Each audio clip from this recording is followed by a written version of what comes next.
maamulka degmadaasi Celaf Weyn xildhibaano ka tirsan golaha deegaanka ee degmadaasi Celaf Weyn macallimiinta wax ka dhiga dugsiyada degmadaasi Celaf Weyn iyo waliba supervisorada imtixaankan sidee ayaa si wada jira waxay u soo kormeeyeen qaabka uu socdo imtixaanka shahaadiga ee degmadaasi Celaf Weyn fasalada 8 iyo 4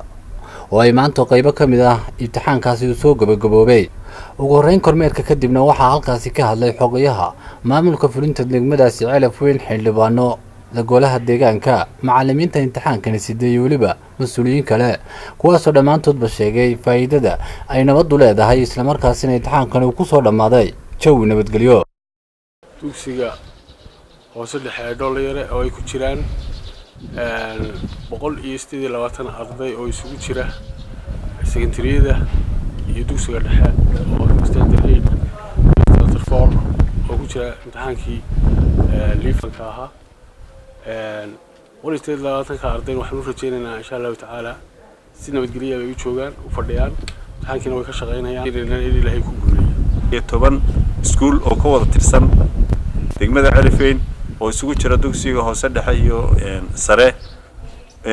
intii imtixaanku wuxuu ku bilaabmay jawi wanaagsan oo degan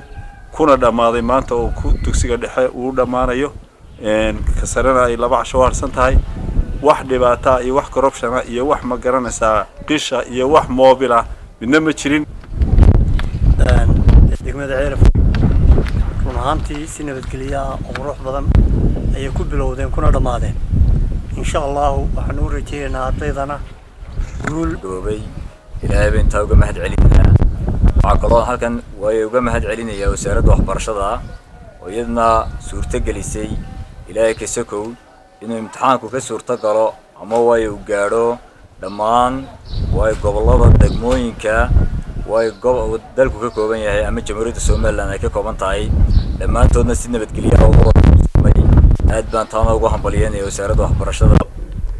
ugu dambeyntiina waxa halkaasi ka hadlay kusimaha maayirka degmadaasi Celaf Weyn ahna maayir ku xigeenka degmadaasi Maxamed Jaamac Liibaan Allah ayaa mahad iska leh in kulmiyay isku keenay halkan suurtageliyana maanta inay ka suurta gasho in ka qabsamaan imtixaan ay isugu imanayaan 8 la sheegay 8 iskuul oo ah ka kamid ah degmada Celaf Weyn oo kamid yahay ka yahay Celaf Weyn dhalinyaro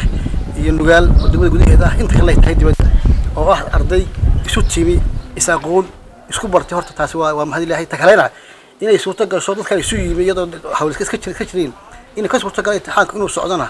الحمد لله رب العالمين. أحمد محمد المون كيبل تي في.